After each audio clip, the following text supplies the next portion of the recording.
There is a crisis in education, and it's screaming from the headlines. Everybody involved in educating our kids knows about it.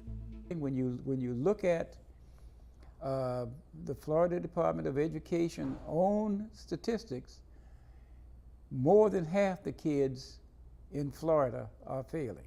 Howard Harris is talking about the Florida Department of Education's own assessment showing that less than 40% of the students are reading at a level where they don't need additional help to get to the next grade level. And the figures are dropping. Even worse, the department appears to be cooking the books by giving a satisfactory rating to kids who can't make it to the next level without help. Harris, who retired from the space program and now tutors kids, is appalled. That is awful in my mind. The average, that tells me that the average kid cannot comprehend what they read in a newspaper. Well, I've been to several other meetings, and I did not know that the schools were actually failing as far down as they have been. And I just asked a question to several people: how did we allow this to happen? Sherilyn Levy is raising her grandchildren and is concerned about what's happening in the public school system. Then they was in private school, they were doing good. They went to public school, then the reading started going down. Oh, say, can you see? But when Levy's grandson Anthony, who is being tutored by Howard Harris, started singing, everything changed. The oldest kid that I have on there can't sing worth a lick, but he's learning. Anthony and his sister Shalise were introduced to a learning program called Tune Into Reading. It uses what's called melodic learning to improve their reading skills. A banana split would taste good now. When students sing, they're so involved in the singing and the enjoyment of it that they don't even realize that they're practicing the essential reading skills.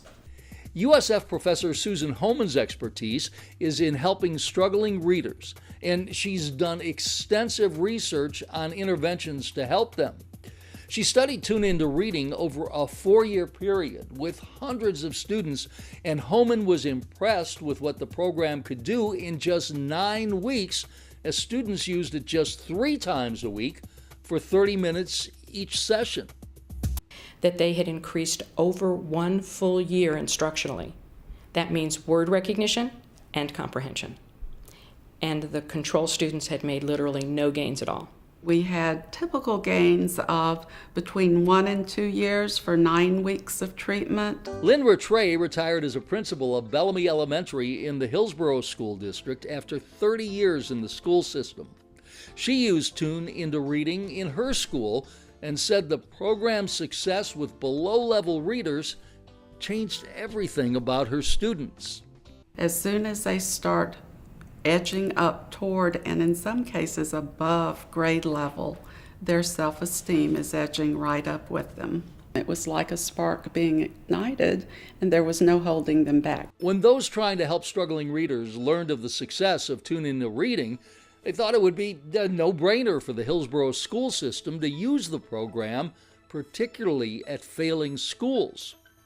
So we sent an email to Owen Young as seeking permission, and came back and said that it does not meet the criteria for the Florida Department of Education standards.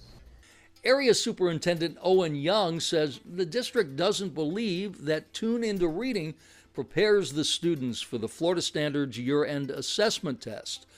But according to the department's own statistics, the students aren't meeting the standards. I took a look at the standards, and the results of those standards are awful. The average kid, grades 3 through 10, are failing. So instead of using a program like Tune Into Reading, which research studies show works, the school system continues spending millions on programs it knows aren't working. And the district is left scratching its head looking for a solution that might be right in front of it. I can make the right choices.